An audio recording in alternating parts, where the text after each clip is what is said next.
구약성경 욥기 16장 1절에서 6절의 말씀입니다. 욥기 16장 1절에서 6절까지 봉독해 드리겠습니다. 욥이 대답하여 이르되 이런 말은 내가 많이 들었나니 너희는 다 재난을 주는 위로자들이로구나. 헛된 말이 어찌 끝이 있으랴. 내가 무엇에 자극을 받아 이같이 대답하는가. 나도 너희처럼 말할 수 있나니 가령 너희 마음이 내 마음자리에 있다 하자. 나도 그럴듯한 말로 너희를 치며 너희를 향하여 머리를 흔들 수 있느니라. 그래도 입으로 너희를 강하게 하며 입술의 위로로 너희의 근심을 풀었으리라. 내가 말하여도 내 근심이 풀리지 아니하고 잠잠하여도 내 아픔이 줄어들지 않으리라. 7월 한 달 동안 우리 은혜와 사랑교회는 영성 훈련의 발을 삼고서 주일에는 욥기의 말씀을 묵상하고 토요일 새벽 기도에는 영성 훈련을 실천하고 있습니다. 우리가 주일마다 묵상을 하는 이 욥기라는 책은 참 어려운 책입니다. 욥기가 읽기 어려운 데는 몇 가지 이유가 있습니다. 우선 이 형식이 히브리어로 시의 형식으로 되어 있기에 읽기가 어렵고, 또 그 주제가 고난, 특별히 의로운 사람이 당하는 고난이라는 이 어려운 주제를 다루고 있기 때문에 어렵습니다.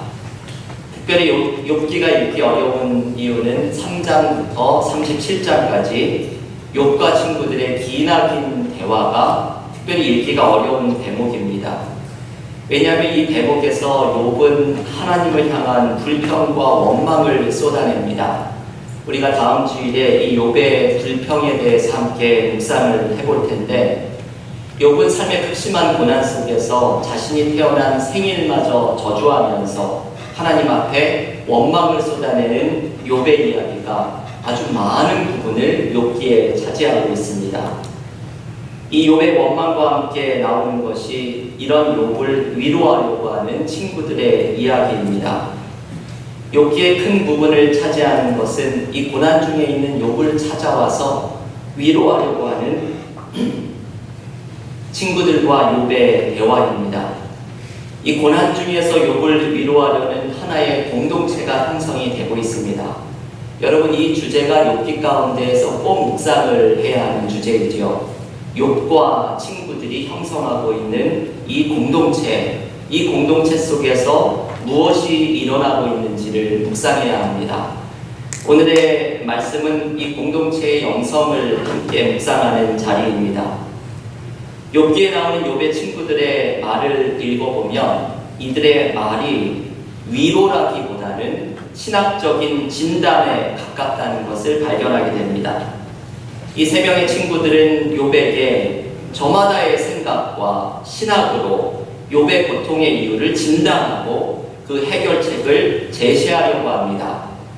대표적인 예가 욥기 4장 7절에 나오는 친구 엘리바스의 말입니다. 생각하여 보라. 죄 없이 망한 자가 누구인가? 정직한 자의 끊어짐이 어디 있는가? 이 엘리바스의 이 말, 죄 없이 망하는 자가 누구이냐? 라는 이 친구의 말은 욥이 이러한 고통을 당하는 것이 무언가 욥이 혹은 욥의 자녀들이 죄를 지은 것이 있어서라는 의미입니다. 이어서 등장하는 친구 빌닷이 똑같이 죄의 문제를 지적하면서 욥이 이 죄의 문제를 해결하면 회복하게 될 것이라고 말을 합니다. 그때 빌닷이 이야기하는 것이 욥기 8장 7절의 말씀입니다. 내 시작은 미약하였으나 내 나중은 심히 창대함이라. 우리가 어디 사업장 같은 곳에 보면 이 말씀을 액자로 되어 있는 것을 자주 보게 되는 말입니다. 빌닷이 욥에게 주는 이 말씀은 이런 의미가 담겨 있는 것이죠. 네가 지금 죄로 인해서 고난을 당하지만 그 죄를 회개하면 나중은 창대해질 것이라는 말입니다. 사실 이 가게에 놓여 있는 말씀은 이런 의미가 담겨 있는 것을 묵상하는 뜻은 아니겠지만 욥기의 본문에서는 조금 다른 의미로 이 말씀이 사용이 되고 있습니다. 욥의 친구들의 주장을 한마디로 이야기하면 인과응보입니다. 욥이 당하는 고난이 자신이 잘못한 것에 대한 마땅한 벌을 받고 있다고 해석을 합니다. 그러면서 회개하고 하나님의 도우심을 구하라고 말을 합니다. 네가 무엇이 간데 하나님께 원망을 쏟아내느냐 말을 하는 것입니다. 그러나 욥은 친구들의 이러한 말을 도무지 받아들일 수가 없습니다. 그래서 친구들과 기나긴 논쟁을 37장까지 이어서 하게 됩니다. 그러면서 여러분, 오늘 우리가 읽은 욥기 16장의 말씀을 우리는 대하게 됩니다. 여러분, 오늘의 본문의 말씀에는 욥이 생각하는 이 친구들이 가지고 있는 문제가 소개됩니다. 이 극심한 고난 중에 있는 욥을 친구들이 위로하러 찾아와서 이루어진 이 공동체에는 무언가 잘못된 것이 있습니다. 오늘 우리가 읽은 본문에서 이 잘못된 모습을 두 가지로 보여줍니다. 첫 번째는 욥은 욥의 친구들을 재난을 주는 위로자들이라고 이야기를 합니다. 욥기 16장 2절 말씀은 이렇게 말씀을 하죠. 이런 말은 내가 많이 들었나니 너희는 다 재난을 주는 위로자들이로구나. 이 재난을 주는 위로자들이라는 말을 영어 성경은 miserable comforters라고 번역을 합니다. 아주 불쌍하고 초라한 위로자들이라는 의미입니다. 이 말이 참 아이러니하죠. 재난을 주는 위로자들, 위로를 주고는 있는데 이들이 정작 주고 있는 것은 재난을 주고 있는 위로자들이라는 것입니다. 그 이유는 이 친구들이 말하는 내용이 너무나도 피상적이고 형식적인 신학의 말들을 쏟아내고 있기 때문입니다. 욥의 친구들은 자신들이 가진 신앙으로 욥의 고통을 진단하고 자신들이 가진 신학으로 욥의 고통을 해석하고 그 해결책을 제시합니다. 그런데 이것은 전부 자신들의 생각일 뿐 진정 욥이 어떤 고통 속에 있는지 그 마음을 공감하고 헤아리는 말들이 아닙니다. 차라리 욥이 가장 위로를 받았을 때는 친구들이 처음에 욥을 찾아와서 함께 울어주었을 때입니다. 여러분, 욥기 2장 12절과 13절은 이렇게 말씀하지요. 욥의 세 친구들이 눈을 들어 멀리 보매 그가 욥인 줄 알기 어렵게 되었으므로 그들이 일제히 소리질러 울며 각각 자기의 겉옷을 찢고 하늘을 향하여 티끌을 날려 자기 머리에 뿌리고 밤낮 7일 동안 그와 함께 땅에 앉았으나 욥의 고통이 심함을 보므로 그에게 한마디도 말하는 자가 없었더라. 이 욥의 친구들은 처음에 욥을 찾아와서 그 모습을 알아보기도 어려울 정도로 고통 속에 있는 친구를 보고서는 너무나 큰 충격에 빠집니다. 어떻게 내 친구가 이런 고통에 있을 수가 있을까? 아파하며 침묵 가운데 울어줍니다. 장장 7일 동안 욥과 함께 말없이 울어줍니다. 여러분, 욥이 가장 큰 위로를 받았을 때는 바로 이때였을 것입니다. 친구들이 찾아와서 이게 무슨 일이냐?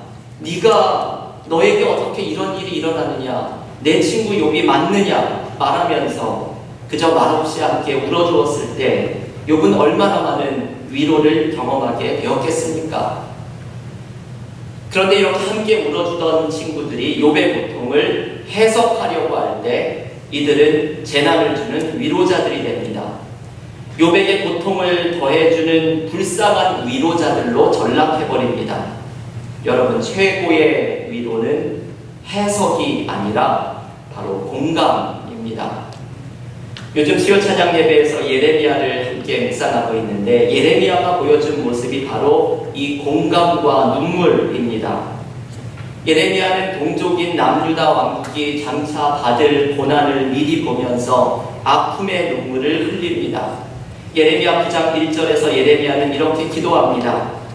어찌하면 내 머리는 물이 되고 내 눈은 눈물 근원이 되고 죽임을 당한 딸 내 백성을 위하여 주야로 울리로다. 예레미야가 눈물의 선지자라는 별명을 가진 것은 바로 이 9장 1절의 말씀 때문입니다. 예레미야는 기도하기를 내가 어떻게 하면 나의 머리가 눈물로 가득 차고 나의 눈은 그 눈물이 흘러내리는 그 근원이 될 수 있을까 탄식합니다. 한마디로 예레미야는 하나님께 이 눈물을 달라고 기도한 것입니다. 예레미야는 멸망해가는 이스라엘 백성들의 아픔을 함께 느끼면서 그들의 아픔을 공감하고 함께 울어줄 수 있는 눈물을 달라고 기도합니다. 여러분, 우리의 기도와는 차원이 다른 기도입니다. 우리는 내가 받을 축복을 위해서 기도하고 내 삶의 행복을 위해서 기도하는데, 예레미야는 하나님께 남을 위해 흘릴 수 있는 눈물을 달라고 기도한 사람입니다. 예레미야의 위대함은 여기에 있습니다. 예레미야의 눈물의 의미는 한마디로 공감입니다. 예레미야는 한 사람의 아픔을 함께 느끼고 다른 사람들의 마음을 안타깝게 여기시는 하나님의 마음을 함께 느꼈던 사람입니다. 아브라함, 요시와 헤셀이라는 예언자는 이렇게 정의합니다. 예언자라는 사람들은 미래를 내다보는 것이 능력이 아니라 하나님의 열정을 꿰뚫어 보면서 철학자에게 필요한 이성이 아니라 공감하는 것, 이것이 예언자의 이상적인 상태이다 말을 합니다. 여러분, 이 말씀이 참 귀한 말씀이죠. 예언자는 미래를 내다보는 능력이 중요한 것이 아니라 혹은 철학자들이 지닌 냉철한 이성이 그 능력으로 중요한 것이 아니라 예언자가 반드시 소유해야 하는 것은 하나님의 마음을 공감하는 것입니다. 그리고 하나님이 사랑하시는 이웃의 마음을 느끼는 것입니다. 그리고 여러분, 회복은 이렇게 하나님의 마음으로 함께 눈물 흘리는 사람을 통해서 이루어집니다. 저는 한 목사님의 이야기를 들은 적이 있습니다. 이 목사님의 교회 교인 가운데 어처구니 없는 일을 당한 분이 있었습니다. 사랑하는 가족을 사고로 잃게 되는 끔찍한 일을 당한 교우입니다. 그런데 이 목사님이 그 교우를 찾아가서 어려운 일을 당한 교우를 붙잡고서 어떻게 이런 일이 있을 수 있느냐고, 하나님이 도대체 이런 일을 왜 일어나게 하시느냐고 울면서 기도하고, 오히려 목사님이 분통을 터뜨리는데 이 목사님의 모습 때문에 이분이 큰 위로를 경험하게 됩니다. 사람이 회복되는 것은 함께 울어주는 사람을 통해서입니다. 그래서 이용도 목사님은 눈물을 주소서라는 시에서 이렇게 말을 합니다. 여러분, 제가 좋아하는 이 시를 여러분께 자주 읽어드리는데 이 시를 한번 잘 들어보십시오. 눈물을 주소서. 오늘의 우리는 눈물이 다 말랐습니다.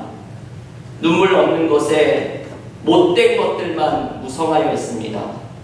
눈물은 살균력이 있습니다. 원망, 불평, 이기심 등은 전염병 균과 같아서 자신을 죽이고 남의 가슴에 살촉을 박아 죽게 하는 악독한 병균입니다. 이 모든 균들은 눈물로써 죽을 수 있습니다. 동정의 눈물이 쏟아질 때, 뜨거운 사랑의 눈물이 쏟아질 때, 남을 원망하는 것이나 시기, 불평, 이기행위 등 모든 선하지 않은 병균은 다 죽어버리고 맙니다. 그리고 따스하고 온유하고 신실한 새 마음을 내어줍니다. 마치 상처에 소독을 한 후에 새살이 돋아나듯이 말입니다. 여러분, 이 이용도 목사님의 이 시는 한국의 영성가 중에 한 분이라고 불리는 분입니다. 이분의 시는 우리의 마음을 울리는 시입니다. 눈물은 마치 소독약과 같아서 우리의 악한 마음들, 미워하는 마음들, 상처 입은 마음들을 모두 씻어내고 그 눈물이 떨어진 자리에 새살이 돋아나도록 만든다는 것입니다. 우리의 가정에 원망과 상처가 있는 것은 예레미야처럼 눈물을 달라고 기도하며 울어주는 사람이 없기 때문입니다. 우리의 공동체에 아직도 소외된 사람, 외로운 사람, 상처 입은 사람이 있는 것은 나의 눈에서 긍휼의 눈물, 뜨거운 사랑의 눈물이 쏟아지고 있지 않기 때문입니다. 내가 눈물 흘릴 때 상대방이 치유됩니다. 내가 하나님의 마음을 느끼면서 눈물을 쏟고 기도를 올릴 때 하나님이 주시는 치유와 회복의 역사가 일어나기 시작합니다. 아멘. 지난 6월에 IT 단기 선교를 다녀오면서 우리 교회는 너무나 큰 은혜를 경험하였습니다. 하나님께서 시키셔서 우리 교회가 재배마을의 학교에 초등학교를 새롭게 지었을 때에 이번에 단기선교팀을 이끌고 그 학교에 가서 제가 섰을 때 너무나 많은 감격과 감회가 몰려왔습니다. 작년 2월 달에 거의 무너져가는 학교를 보았을 때가 생각나고, 그 이후에 우리 교회에서 건축을 결정하고 모금 운동을 펼치고 결국은 우리 교회 중고등부 아이들을 데리고 가서 이 건축이 완공된 학교에 함께 서 있는 이 모습이 너무나 감명되고 은혜가 되었던 순간이었습니다. 그런데 모든 것을 생각을 해보았더니 모든 것의 시작은 눈물이었습니다. 단기선교팀이 그 무너진 학교를 처음 보고 그곳에 눈물을 뿌렸고, 선교 보고를 듣고는 교우들이 함께 눈물을 쏟으면서 시드머니인 헌금들이 들어오게 되고, 그리고 이어지는 이 IT 땅과 재배마을을 위해서 기도의 눈물을 뿌린 것이 결국 이러한 은혜로 열매를 맺게 되었습니다. 모든 것은 눈물로부터 시작이 되었습니다. 그 아픔을 공감하는 눈물, 하나님의 마음을 느끼는 눈물, 그것이 모든 것을 치유하고 회복하는 시작이었습니다.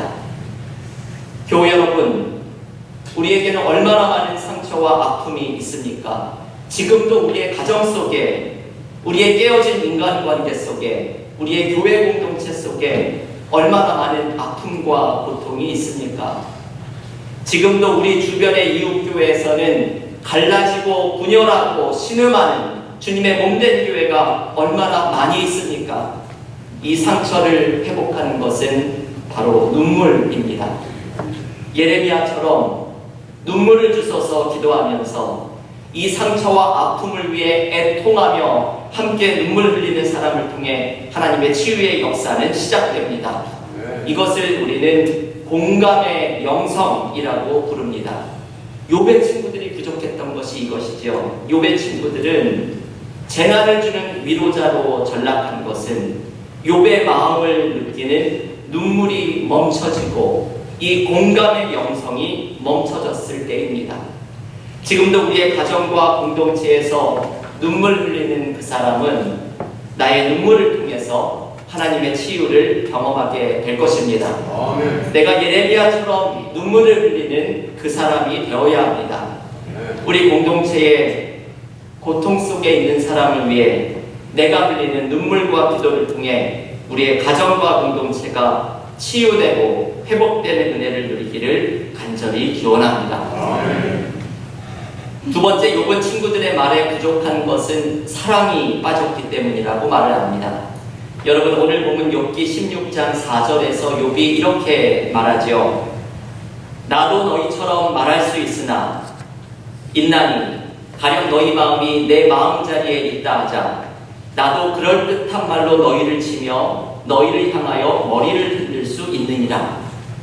욥은 만약에 친구들이 욥과 똑같은 입장에 있다고 하면 욥도 친구들에게 이렇게 말할 수 있다고 말을 합니다. 친구들의 지금 모습처럼 온갖 조언과 진단으로 해석하는 말로 자신도 말을 할 수 있다고 말을 합니다. 하지만 욥은 해석의 말을 하지 않고 공감의 말을 하겠다고 말을 합니다. 계속되는 5절에서 욥은 이렇게 말하고 있습니다. 그래도 입으로 너희를 강하게 하며 입술의 위로로 너희의 근심을 풀었으리라. 욥은 마음을 강하게 하는 말로, 위로의 말로 친구들의 근심을 풀어주었을 것이라고 말을 합니다. 내가 만약에 너희들이라면 나에게 이런 말을 했을 것이라고 말을 합니다. 한마디로 이야기하면 사랑의 말을 했을 것이라는 뜻이죠. 판단의 말, 진단하는 말, 해석하는 말이 아니라 사랑의 말로 근심을 풀어주었을 것이라는 말씀입니다. 여러분, 욥의 친구들의 잘못은 바로 여기에 있습니다. 사랑이 부족한 것입니다. 친구들의 말은 하나도 틀린 것이 없습니다. 여러분, 욥기를 한번 읽어보십시오. 욥의 친구들의 말에 틀린 것이 있는지 발견해 보십시오. 하나도 틀린 것이 없습니다. 이들의 말은 모두 옳은 것입니다. 하지만 여러분, 사람을 위로하는 것은 옳은 말이 아니라 사랑의 말임을 기억해야 합니다. 옳은 말은 판단하고 해석하고 정죄하지만 사랑의 말은 품어주고 위로하고 함께 해주는 말이기 때문입니다. 어떤 분은 이 말씀을 듣고 이렇게 말씀할지도 모릅니다. 그래도 잘못된 것은 지적하고 옳은 말은 해야 하지 않느냐고 말할 수 있습니다. 하지만 여러분, 사랑에서 시작된 옳은 말은 다릅니다. 이 차이를 깨달아야 합니다. 옳은 말이 옳은 것이 아니라 사랑에서 시작된 말이 옳은 것입니다. 공동체를 세워주고 사람을 세워주고 그래서 사람을 회복시키는 것은 사랑에서 시작된 말, 사랑이 담겨있는 말을 서로에게 건넬 때입니다. 여러분, 욥기의 중요한 주제는 바로 이것이죠. 지금 고난받고 있는 욥이 형성하고 있는 이 공동체, 어떤 공동체에서 욥은 그 고난의 삶을 치유하고 회복할 수 있는지를 가르쳐주는 주제입니다. 고통이라는 주제 앞에 욥이 던지는 물음은 나는 고통 가운데 어떤 공동체 속에 속해 있는가를 묻는 것입니다.